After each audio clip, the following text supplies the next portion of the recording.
The old Silverton mine had been abandoned for 3 years when Emma first ventured inside, driven by necessity rather than curiosity. At 16, she had learned to survive on her own after her uncle's passing, left her alone on a struggling cattle ranch that seemed determined to defeat her at every turn. The persistent drought had dried up her creek, and she remembered her uncle mentioning an underground spring somewhere in the mine tunnels that might still hold water.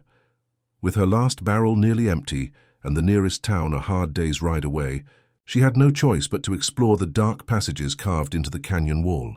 Emma carried a flickering oil lamp as she descended into the cool darkness, her footsteps echoing off stone walls that still bore the scars of pickaxes and dreams of silver that never materialized. The tunnels branched in multiple directions, but she followed the sound of dripping water, letting her ears guide her deeper into the mountain's heart. The air grew damper as she progressed, and she allowed herself a moment of hope that she might actually find the spring her uncle had described years ago during one of his rambling stories about the valley's history.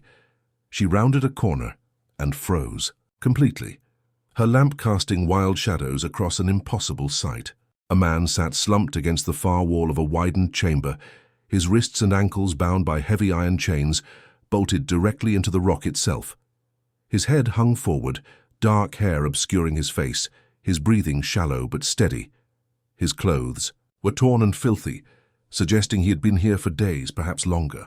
No food or water sat within his reach, only the damp stone and the chains that held him like some condemned prisoner from another century. Emma's first instinct screamed at her to run, to flee back to the surface and pretend she had never witnessed this disturbing scene. Someone had put him here deliberately, had gone to considerable effort to secure him in this remote location where no casual traveler would ever venture. Whoever had done this would not appreciate interference, and she was just one girl with no family, no protection, no one who would even notice if she disappeared into these same dark tunnels and never emerged. Yet she could not move. The man stirred slightly, lifting his head with obvious effort. His eyes met hers across the chamber, and she saw no threat in them, only exhaustion and resignation. He said nothing, made no plea for help, simply looked at her as if he had already accepted whatever fate awaited him. That silent acceptance struck something deep within Emma's chest. She thought of her own uncle, who had taken her in when no one else would, who had taught her that character was measured not by comfort, but by choices made when no one was watching. Emma set down her lamp and approached cautiously. The chains were old but solid, locked with mechanisms she could not hope to pick. However, the bolts securing them to the wall showed rust and weakness from years of moisture seeping through the rock. She returned to the surface and retrieved tools from her uncle's workshop, then spent the next 2 hours working in the lamplight, prying and levering until first one bolt, then another, finally gave way. The man watched her work without speaking, perhaps afraid that words might change her mind. When the last chain fell away, he stood slowly, rubbing circulation back into his wrists. He was tall and lean, somewhere in his 30s, with weathered features that spoke of a hard life lived outdoors. He thanked her quietly, his voice rough from disuse. Emma asked no questions about who had chained him or why, sensing that some answers might be more dangerous than ignorance. She simply led him back through the tunnels toward daylight, wondering even as she did whether she had just made the worst mistake of her young life. They emerged into afternoon sunshine that made them both squint painfully. The man looked around the canyon, as if memorizing every detail, then turned to Emma with an expression mixing gratitude and concern. He warned her that people would come, looking that she should deny ever seeing him, that her kindness might bring trouble to her doorstep. Before she could respond, he disappeared into the brush-covered slopes with surprising speed for someone who had been imprisoned for days. Emma stood alone in the canyon, watching the shadows lengthen, unaware that she had just set events in motion that would shake the entire valley to its foundations. 3 days passed in their usual rhythm of hard work and solitude. Emma repaired fence posts, tended her small garden, and rationed her remaining water supply while still searching for alternative sources. She found herself thinking often about the man in the mine, wondering where he had gone and whether he had survived. Part of her hoped never to see him again, that his departure had closed that strange chapter cleanly. Another part remained uneasy, his warning echoing in her mind during the quiet evenings when she sat on her porch watching the sunset paint the distant mountains. On the morning of the fourth day, Emma was mending a saddle blanket when she heard the sound that frontier dwellers learned to recognize instantly, hoofbeats approaching at speed. She looked up to see 5 riders cresting the ridge above her. Property, moving with the determined pace of men on urgent business. They wore no uniforms, but carried themselves with military precision, their horses lathered from hard travel. The leader, a stocky man with a thick mustache and calculating eyes, raised his hand to halt his companions as they reached Emma's modest ranch house. The man introduced himself as Marshal Clayton, though Emma noticed he wore no badge to support the claim. He explained with forced courtesy that they were tracking a dangerous criminal who had escaped custody, a man wanted for serious crimes across 3 territories. The marshal's description matched the prisoner from the mine perfectly, down to the torn clothing and approximate age. Clayton stated they had reason to believe Emma might have encountered this fugitive, given her property's proximity to known hiding places in the canyon areas. His tone remained polite, but his eyes searched her face with uncomfortable intensity. Emma felt her pulse quicken, but kept her expression carefully neutral. She told them truthfully that she had been alone on her property for days and had seen no strangers passing through. The lie of omission came more easily than she expected, perhaps because something about Marshal Clayton struck her as false, his manner too smooth, his companions too watchful. They did not behave like lawmen pursuing justice, but rather like hunters tracking valuable prey. Clayton accepted her statement with a thin smile that never reached his eyes, thanking her for her cooperation, while making it clear they would be watching the area closely.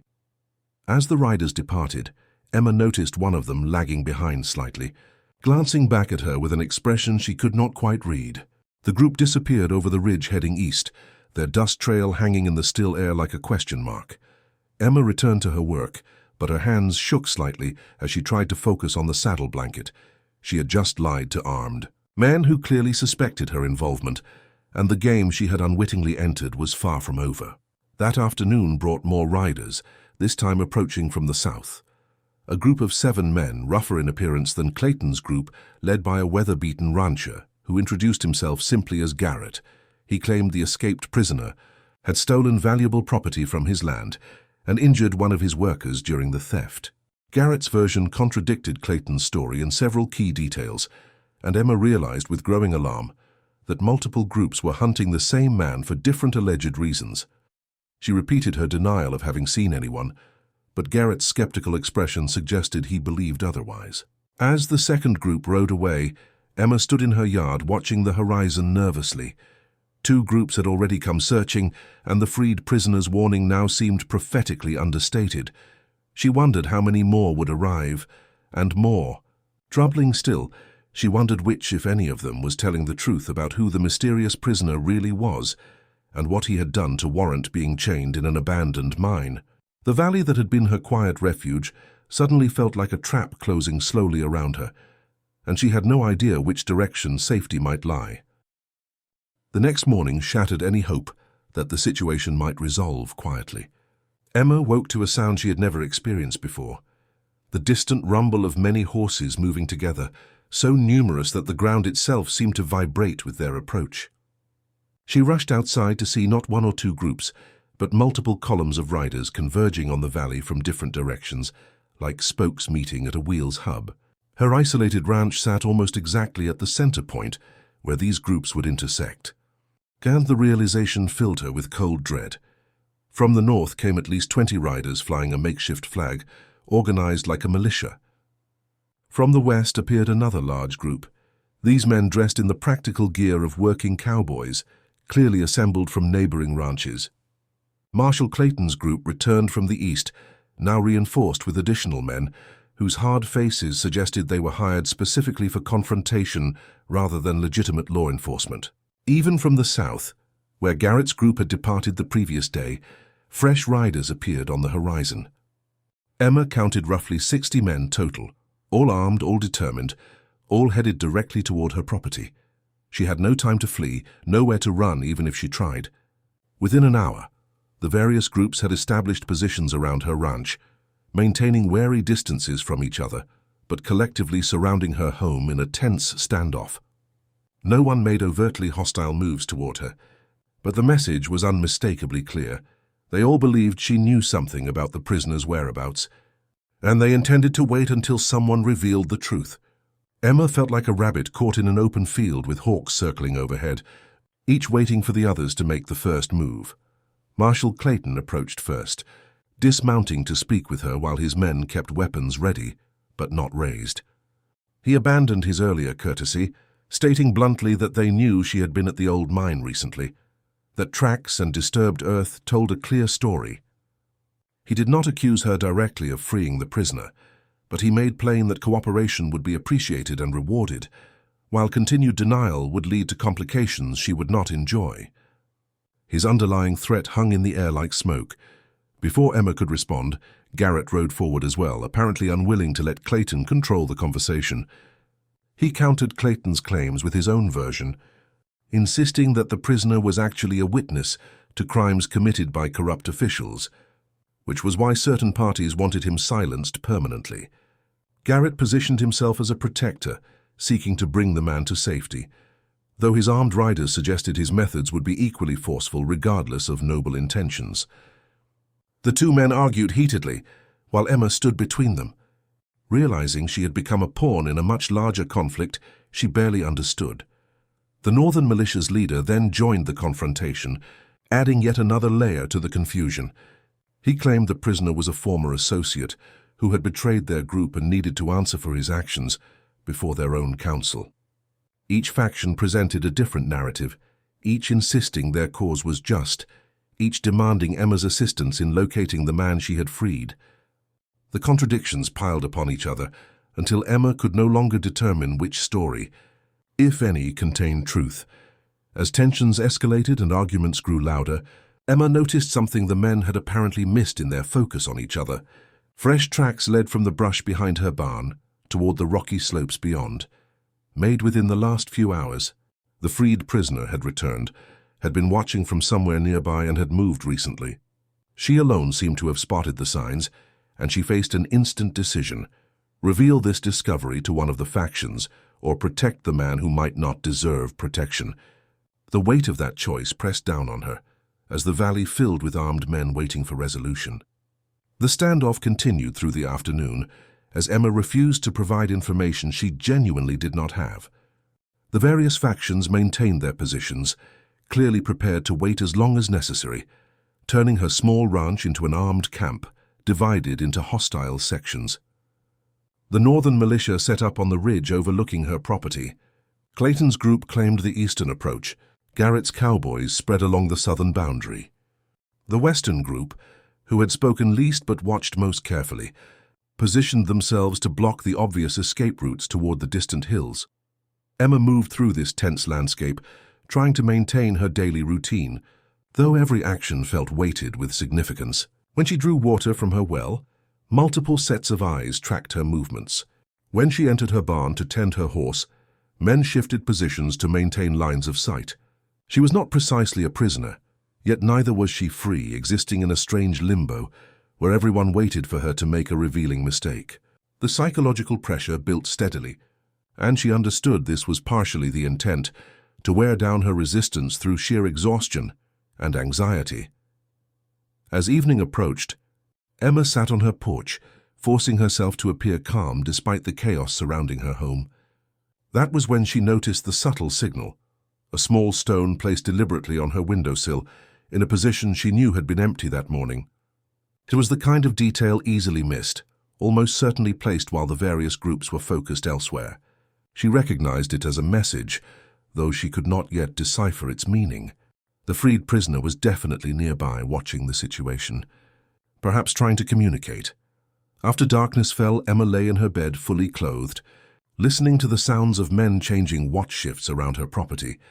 She had grown up on this frontier and knew its sounds intimately, so when she heard the almost imperceptible scratch at her back window near midnight, she recognized it as deliberately made rather than natural.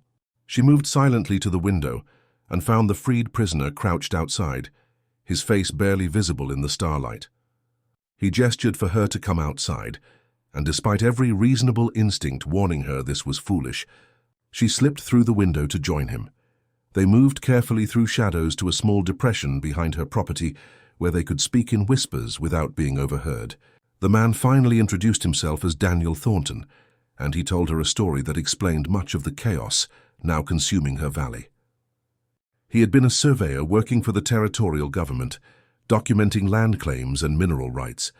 During his work, he discovered evidence of massive fraud, false claims, forged documents, and illegal seizures of property involving some of the territory's most powerful figures. When he attempted to report his findings, he became a target. Daniel explained that Marshal Clayton was not a real marshal, but rather a hired enforcer working for the corrupt officials. Garrett was genuinely trying to help, having lost his own land to the fraudulent schemes and seeking to expose the conspiracy. The northern militia represented small landholders who had also been victimized and wanted Daniel to testify about what he had discovered. The western group remained a mystery even to Daniel, though he suspected they might be federal investigators operating quietly. Each faction wanted him for different reasons, some noble and some deadly, and determining who deserved trust had become nearly impossible. He had been chained in the mine by Clayton's men, who planned to stage his death as an accident to permanently silence him. Emma's intervention had saved his life, but also complicated the situation dramatically.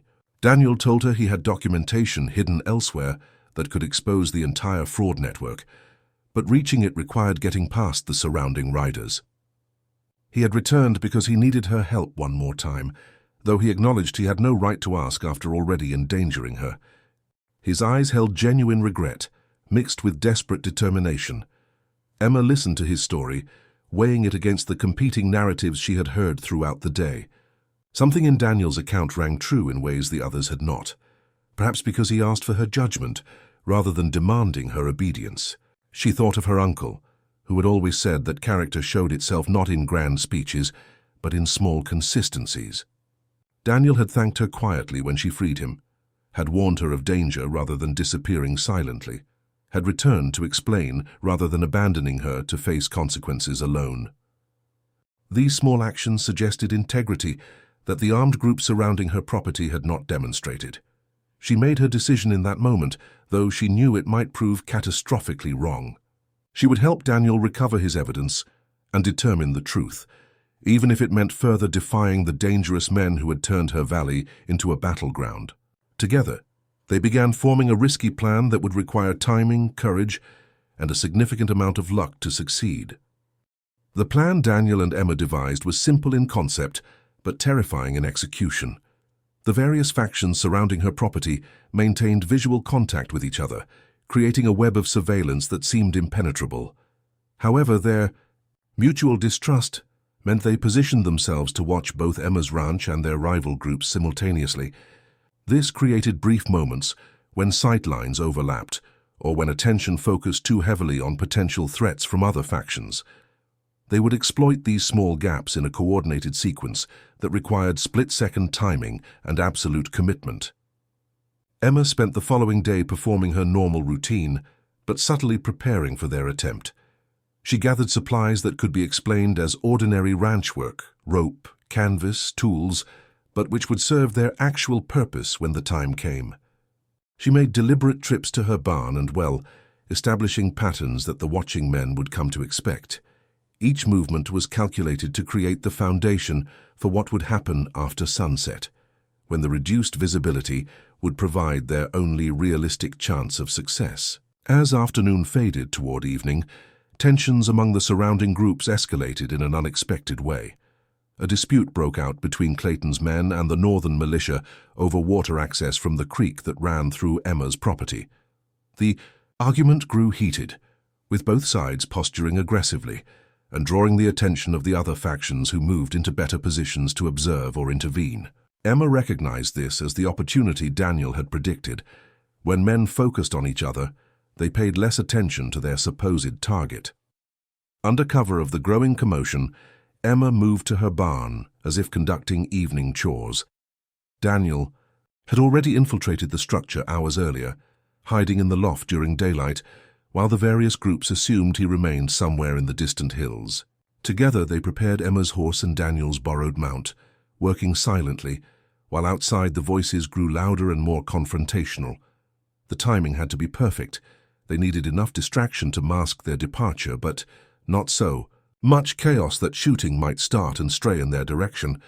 The breakthrough came when Garrett's group intervened in the argument between Clayton's men and the militia, creating a three-way confrontation that absorbed everyone's attention. In that critical moment, Emma and Daniel led their horses out, the barn's rear exit, using the building itself to shield them from direct observation. They moved swiftly but quietly toward the rocky terrain beyond her property, where the Western group maintained their mysterious watch. This was the most dangerous part of the plan, riding directly toward observers who might shoot first and question later. As they approached the Western position, a figure stepped from the rocks with a raised hand, not threatening but signaling them to stop. Emma's heart hammered as she recognized the gesture of someone expecting them rather than surprised by them. The figure spoke quietly, identifying himself as Deputy Marshal James Morrison, federal officer investigating the territorial fraud. He had been watching Daniel's situation develop and had allowed events to unfold to see who would reveal themselves. He had also observed Emma's character throughout the ordeal and had positioned himself to provide safe passage when she made her move. Morrison quickly led them through the western perimeter into the hills beyond, where federal horses waited. Behind them, shouts erupted as the other groups realized their quarry had escaped during the distraction. But Morrison's men provided cover, and within minutes, Emma and Daniel were riding hard toward the distant mountains where Daniel's evidence lay hidden. The valley erupted behind them with angry riders beginning pursuit, but they had gained the critical head start that might make the difference between success and capture. They rode through the night with federal escorts, pushing the horses hard but not recklessly. Marshal Morrison explained as they traveled that federal authorities had been investigating the land fraud scheme for months, but needed solid evidence to move against officials who wielded considerable power. Daniel's survey documents represented exactly the proof they required, which was why multiple parties had been desperate to either recover or destroy them. Emma's unexpected intervention had prevented Daniel's elimination and inadvertently preserved the evidence that could bring down the entire corrupt network. By dawn, they reached an old line shack deep in the mountains where Daniel had hidden his survey records before being captured. The documents emerged from their waterproof wrapping intact. Detailed maps, notarized statements, official correspondence, all meticulously catalogued and annotated. Morrison reviewed them with obvious satisfaction, confirming they provided everything needed to prosecute the case. The fraud had been extensive, affecting dozens of families and involving theft of hundreds of thousands of acres. Daniel's courage in documenting it had given victims a chance at justice they would not otherwise have received. The ride back to civilization took 2 more days, during which Emma learned the fate of the various groups who had surrounded her ranch. Clayton and his men had fled once they realized federal marshals were involved, though arrest warrants would be issued. Garrett had actually assisted Morrison's deputies in preventing the false marshal's escape, earning some measure of redemption for his earlier aggressive approach. The northern militia dispersed peacefully after Morrison explained the federal investigation and promised their concerns would be addressed through proper legal channels. The standoff that had seemed destined for violence had ultimately resolved without shots fired, though it had been a near thing. When they finally reached the territorial capital, Emma witnessed Daniel presenting his evidence to federal prosecutors and territorial officials who had not been compromised. The proceedings took several days, during which she stayed as Morrison's guest, still somewhat overwhelmed by how dramatically her life had changed. Since that day she ventured into the abandoned mine seeking water. She had expected to simply survive another difficult season on her struggling ranch. Instead, she had become a key figure in exposing corruption that had poisoned the territory's development. The legal proceedings resulted in multiple indictments and the invalidation of fraudulent land claims. Families who had lost property received pathways to recovery. Daniel's reputation was restored, and he received official recognition for his integrity under extraordinary pressure. Marshal Morrison made certain that Emma's crucial role was acknowledged. as well, and the territorial government offered her compensation for the hardship and danger she had endured. More significantly, several of the reclaimed properties were available for legitimate claims, and Emma was given priority opportunity to select better land than her current struggling ranch. In the weeks that followed, as Emma prepared to relocate to more productive property, Daniel visited to thank her one final time. He admitted he still marveled that she had chosen to break his chains, despite knowing nothing about him, that she had trusted her instincts about his character when doing so put her at tremendous risk. Emma reflected that perhaps her uncle's lessons about measuring people by their actions rather than their words had served her well. She had seen resignation rather than anger in Daniel's eyes that first day, gratitude rather than entitlement when she freed him, concern for her safety rather than indifference to consequences. Those small signs had proven more reliable than the grand claims made by armed men surrounding her valley. As Emma rode toward her new beginning on land that could actually support her dreams, she looked back once at the valley that had nearly become her grave. The experience had taught her that courage sometimes meant acting despite fear, that justice often required personal sacrifice, and that one person's choice could ripple outward in unexpected ways. The orphan girl who had simply been trying to find water had instead found purpose, and in breaking a prisoner's chains, she had helped break the chains of corruption binding an entire territory. The valley was quiet again now, but it would remember the days when it shook with riders, and when one young woman's integrity had proven stronger than fear. 6 months passed, like water finding its natural course through stone. Emma stood on the porch of her new homestead, watching the sunrise paint the eastern hills in shades of gold and amber that seemed impossibly vibrant compared to the harsh, unforgiving landscape of her old ranch. The land the territorial government had granted her lay in a fertile valley with reliable water, rich soil and timber enough to build properly. Her small herd of cattle grazed contentedly in pastures that actually deserved the name, and her garden flourished with vegetables she had only dreamed of growing in her previous struggling plot. The legal proceedings had concluded, with convictions that sent shockwaves through the territory's power structure. Several prominent officials faced prison sentences, while others fled to avoid prosecution. The fraudulent land scheme unraveled completely once Daniel's meticulous documentation became public record. Newspapers across multiple territories covered the story extensively, and Emma found herself briefly famous in ways that made her deeply uncomfortable. She had granted one interview to set the record straight, then firmly declined all others, preferring to let her actions speak rather than her words. Daniel had accepted a position with the Federal Surveying Office, traveling throughout the Western Territories to verify land claims and prevent future fraud. He visited Emma's new homestead whenever his work brought him through the region, their friendship deepening into something neither of them had quite expected, but both quietly appreciated. He brought her books from cities she had never seen and shared stories of places beyond the frontier. She showed him the practical improvements she had made to her property and shared the quiet satisfaction of watching something grow through careful tending rather than desperate struggle. The families who had lost property to the fraud began reclaiming their lands, and Emma's valley filled with neighbors who remembered that she had played a crucial role in their recovery. They arrived with gifts of livestock, seeds, and labor to help her establish her new ranch. Barn raisings and fence mendings became social occasions where the community rebuilt not just structures but trust in the systems that had failed them.